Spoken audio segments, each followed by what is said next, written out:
Jai Gurudev to all of you. Myself Rohit Dutt and I'm taking your business studies class. So students, we have started economic environment in India and today we will be discussing about LPG. So before I begin again I would like to remind you that please go through the EPDF of this chapter and please follow the lockdown rules. Stay home and be safe.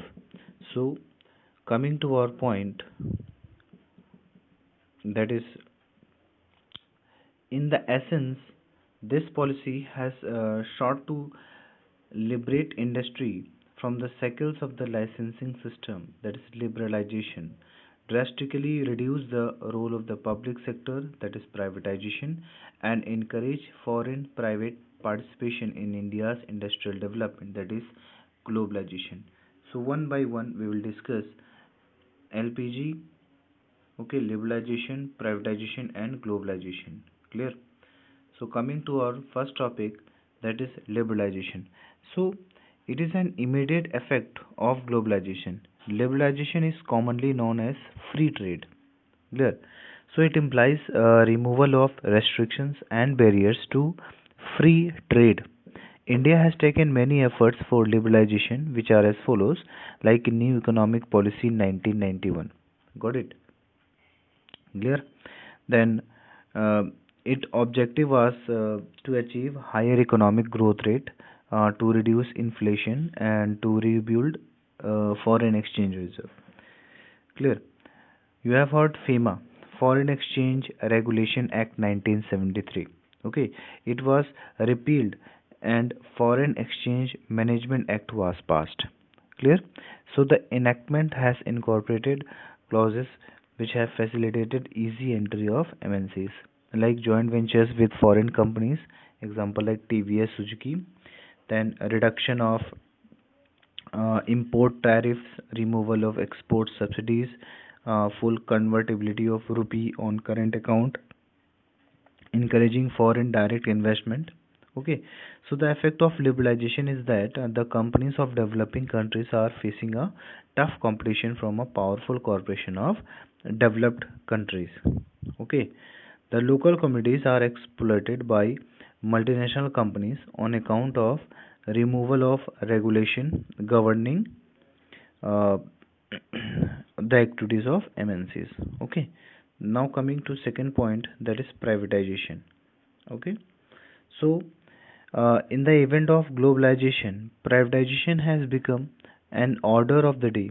Okay, so privatization can be defined as the transfer of ownership and control of public sector units to private individuals or companies. Clear? So it has become inevitable as a result of structural adjustment program imposed by IMF. Clear? Let us see the objectives of privatization. So, uh, its objective was to strengthen the private sector. Clear? So, government to concentrate on areas like education and infrastructure. Clear? So, in the event of globalization, the government felt that increasing if inefficiency on the part of public sector would not help in achieving global standards. Hence, a decision was taken to privatize the public sector. Okay, so what were the causes of inefficiency of public sector? Let us see, like bureaucratic administration, outdated technology, corruption, lack of accountability, domination of trade unions, political interference, lack of proper marketing activities. Clear. So privatization has its own advantages and disadvantages. Let us see one by one. Like advantage, if we opt for privatization, then there will be efficiency, absence of political interference, quality service, systematic marketing, use of modern technology, accountability, creation of competitive environment. There will be innovation, research and development, optimum utilization of resources, infrastructures. Clear. Now let's see the disadvantages of privatization. So there will be exploitation of labor, abuse of power by executives, unequal distribution of wealth and income, lack of job security for employees. So privatization has become inevitable by the present scenario, but some control should be exercised by the government over private sectors. Okay. Now coming to Uh, our third point, that is globalization. In the screen itself you can see globalization. Okay,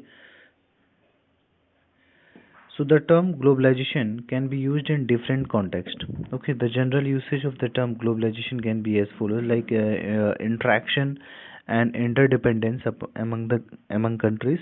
Okay, integration of world economy, uh, then deterioration. Okay, then by synthesizing all the above views, globalization can be broadly defined as follows: like it refers to a process whereby there are social, cultural, technological exchanges across the border. Clear? So the term globalization was first coined in 1980s, but even before this, there were interaction among nations. But in the modern days, globalization has touched all spheres of life, such as economy, education, technology, cultural phenomenon, social aspects, etc. Clear?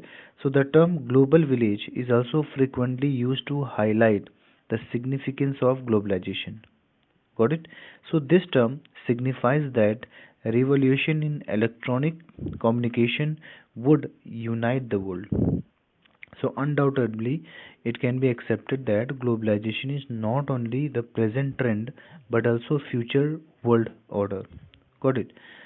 So effect of globalization on India, uh, like globalization has its impact on India, which is a developing country. Clear? So let's see one, like access to technology. Okay, there will be growth of international trade.